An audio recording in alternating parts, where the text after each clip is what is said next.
Bah alors Textor, on fait moins le cow-boy maintenant? Salut à tous, on se retrouve pour le débrief du match entre Lyon et le Paris Saint-Germain. Victoire, 3 buts à 2 du Paris Saint-Germain, un doublé pour Hakimi, 53e et 85e minute de jeu, et Dembélé qui a marqué à la 59e minute de jeu. Pour cette équipe de Lyon, Cherki qui a marqué à la 83e minute de jeu, et Tolisso dans ce temps additionnel, 90 et 2 minutes de temps additionnel. Merci aux personnes qui étaient présentes avec moi en live. Pour suivre ce match, n'hésitez pas à liker et à vous abonner si vous êtes nouveau. On est parti pour les statistiques de cette rencontre qui sont plutôt partagées. 15 tirs pour le PSG, 8 tirs cadrés, 3 buts. Pour Lyon, c'est 14 tirs, 7 tirs cadrés, 2 buts. Possession de balle à l'avantage des Parisiens, 66%. 34 pour Lyon, 661 passes pour le PSG, 337 pour Lyon.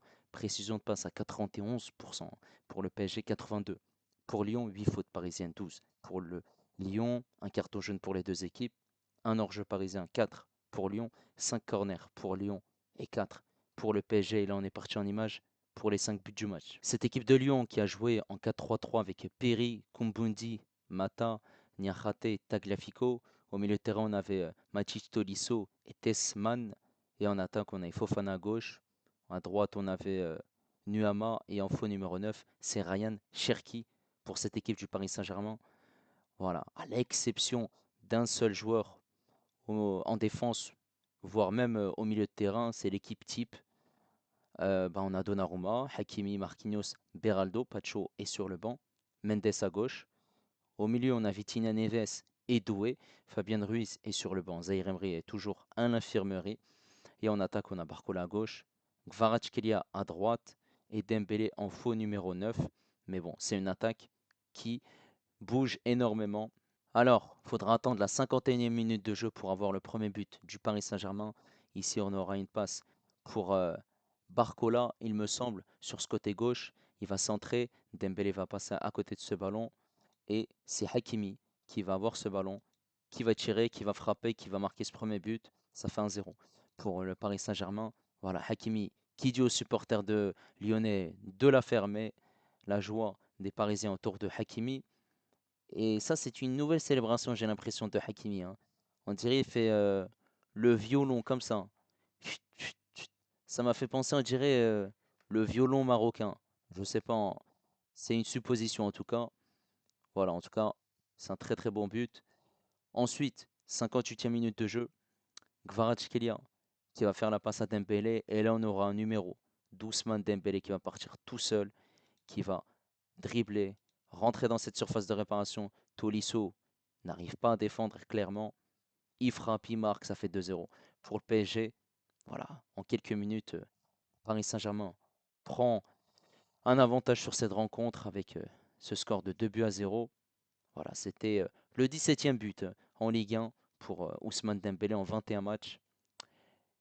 Par contre, il faudra attendre la 82e minute de jeu pour avoir une fin de match assez folle et un but lyonnais, Mikotadze qui va faire un très très bon numéro sur ce côté gauche. Il va accélérer, il va dépasser ici Marquinhos, il va le dribbler. Marquinhos qui est clairement battu, il rentre dans cette surface de réparation et ensuite il fixe Beraldo pour servir Cherki. Cherki le contrôle et ensuite, voilà, il contrôle pied gauche, il enchaîne pied droit, il tire, il marque 2-1 dans cette rencontre. Voilà, cette équipe lyonnaise réduit l'écart, mais juste après, le PSG va marquer ce troisième but avec cette passe d'Hernandez pour Barcola.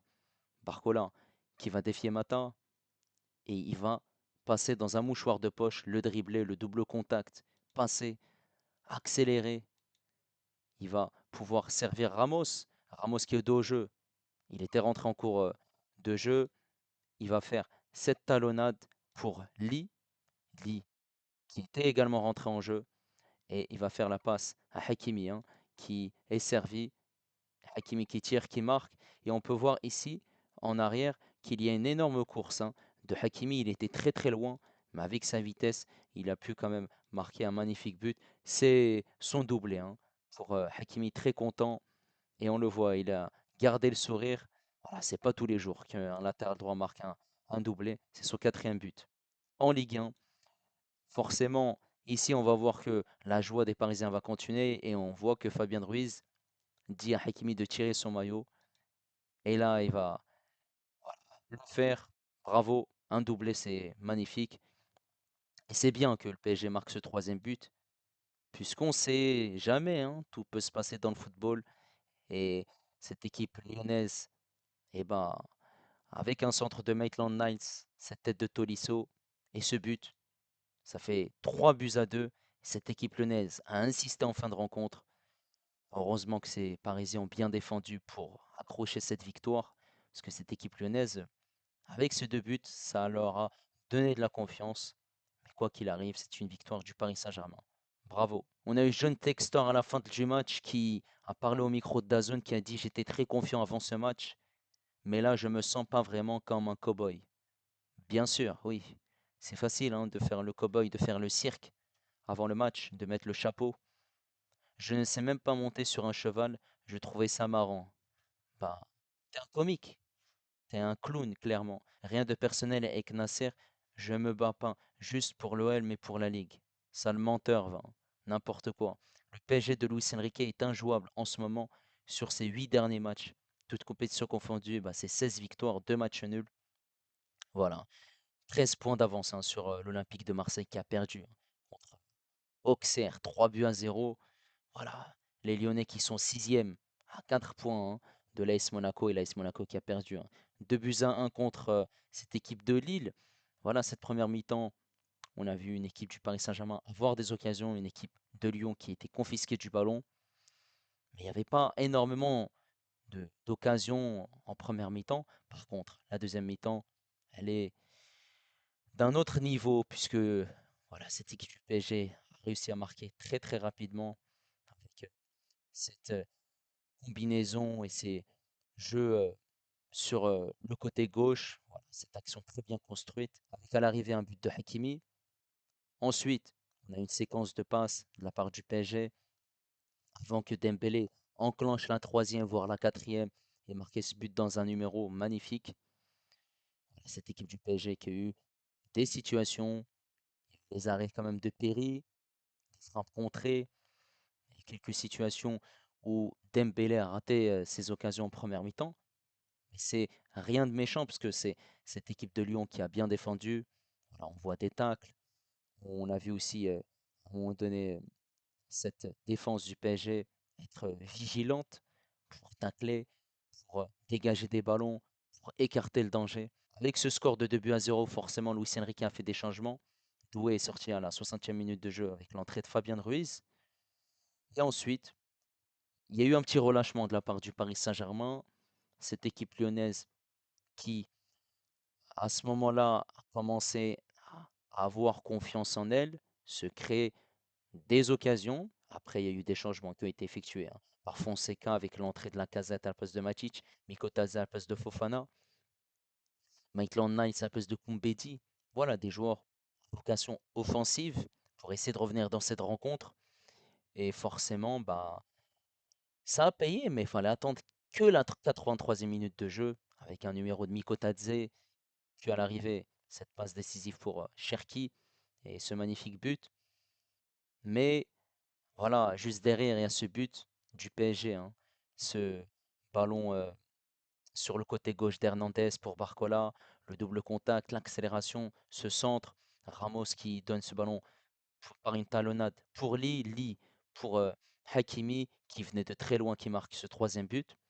On se disait que c'est bon, c'est terminé, Lyon ne va pas marquer d'autres buts, que ça va être le score final 3 buts à 1. Sauf que Lyon a réussi à marquer, hein, sur un centre de Maitland-Niles pour cette tête de Tolisso. Et on a eu une sacrée fin de match où cette équipe de Lyon a insisté, des frappes contrées.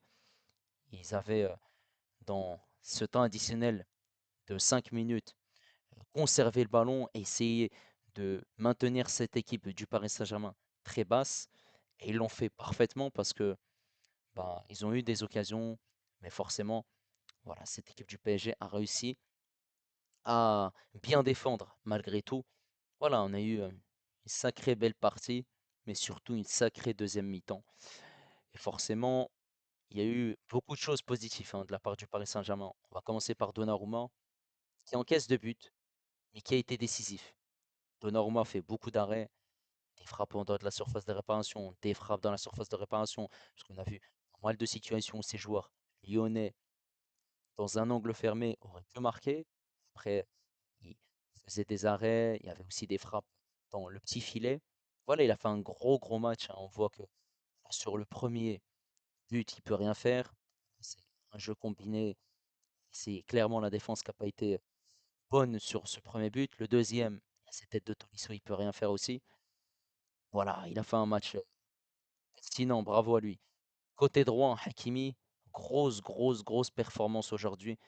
Il a fait une prestation XXL, un doublé, il était partout.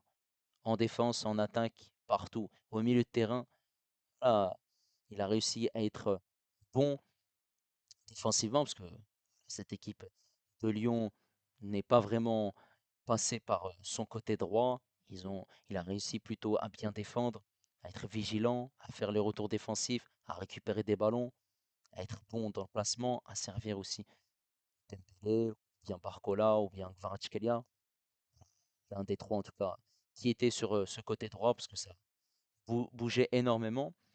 Mais aussi, il a réussi à être pertinent offensivement parce que sur ce premier but, il monte et voilà, il se retrouve dans cette surface de réparation à marquer ce premier but. Sur le troisième but, ben, il revient de loin et il maintient cette course pour marquer voilà, ce but sur cette passe de Lee.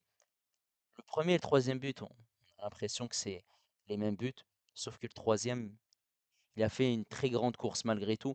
Voilà, une grosse prestation, hein, de Hakimi qui a été vigilant, qui a été pertinent. Par contre, la première mi-temps, il était tendu. Il a coupé d'un carton jaune. Voilà, il y a cette altercation avec un joueur lyonnais. Il lui donne un coup. Il me semble que c'est Tagliafico. Ensuite, Hakimi donne un coup. Un jaune stupide. Luis Enrique l'a remis en garde. C'est pour ça qu'il lui a crié dessus. Et il a bien fait, puisqu'il a montré un meilleur visage en deuxième mi-temps. Bravo. Malheureusement, il n'a pas été élu homme du match, mais bon, ça se jouait entre lui et Kvaratskhelia. Et Kvaratskhelia, on va en parler après, qui a fait un gros match aussi. Cette charnière centrale Marquinhos, mis à part cette erreur sur le premier but de l'Olympique lyonnais, il a fait un gros match. Il était partout, dans les duels, dans l'agressivité, dans le placement, il dégageait aussi le ballon. Là, il a été d'une sérénité intéressante. Aussi, il ne se faisait pas prendre de vitesse. Beraldo, je trouve qu'il a fait un match aussi pertinent, intéressant. Voilà, même s'il se fait dribbler, hein, sur le premier but, il arrive pas à bien défendre. Après, voilà, c'est Mikotadze qui le fixe et qui fait cette passe en retrait. C'est dommage. Voilà, mais ça reste satisfaisante. Après, on encaisse ces deux buts. Il n'y a pas Pacho, le défenseur habituel. Ça peut se comprendre, mais ça reste très positif, tout simplement. Sur ce côté gauche, Mendes, grosse performance aussi. Performance majuscule. Il arrive à se montrer décisif, bah, défensivement, mais offensivement, de par sa qualité technique. Il arrivait à centrer, à apporter son soutien offensivement dans le jeu. Voilà, il a été très intéressant. C'est un gros match. Au milieu de terrain, Vitinha, gros match. Métronome, il était partout. Le jeu avec ou sans ballon, il récupérait les ballons. Le placement était intéressant. Il arrivait à servir ses partenaires, ses coéquipiers vers l'avant. Gros match. Bravo à lui.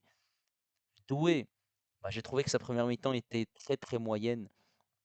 La deuxième mi-temps, par contre, est largement mieux. Il a réussi à faire des différences, à dribbler, à accélérer, à combiner, à jouer avec ses partenaires. Il bougeait énormément, que ce soit au milieu de terrain ou en attaque, à gauche, à droite. Il était en mouvement. Il est sorti à la 60e minute de jeu.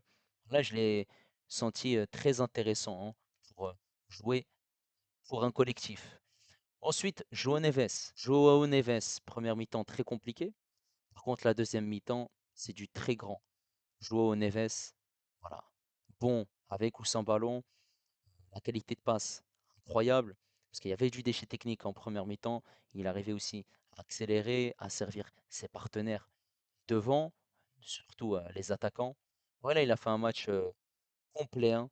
Je trouve que il y a cette première mi-temps qui a été plutôt moyenne. Voilà. En attaque, Dembélé qui marque à nouveau. Et Dembélé, bah, c'est trop fort, Dembélé. 16 buts en 2025, 19 buts sur ses 14 derniers matchs. Cette saison, c'est 31 matchs, toutes compétitions confondues, 24 buts, 5 passes décisives. Il est très très fort. Il marque son 24e but, toutes compétitions confondues, alors que la saison dernière, il en avait marqué 6 seulement. Bravo à lui, il a marqué ce but dans un numéro où il arrive à dribbler, à trouver une ouverture et à marquer ce but. Bravo. Première mi-temps, il a réussi à avoir des solutions, des occasions. Malheureusement, il n'a pas réussi à marquer. Après, c'est pas de sa faute, c'est pas des ratés, c'est surtout Lyon qui a bien défendu. Ils ont réussi, notamment voilà, sur une grosse occasion, le PSG. Dembélé dribble Péry, a frappé, et il y a Mata qui sauve ce ballon. Et après, leur poteau, il s'est un peu fait mal. Mais je trouve que Dembélé maintient son niveau depuis quelques semaines et il arrive à être décisif presque à tous les matchs. Bravo, match complet, je trouve.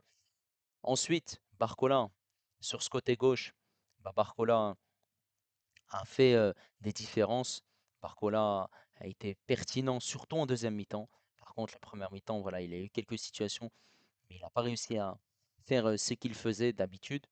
La deuxième mi-temps, voilà, il a été phénoménal parce qu'il est impliqué sur deux des trois buts. Voilà, il a réussi pertinent sur ce premier but où il accélère. Ensuite, il fait ce centre pour Hakimi. Et bravo, hein, parce que il arrive à se montrer décisif par cette passe décisive. Voilà, bravo.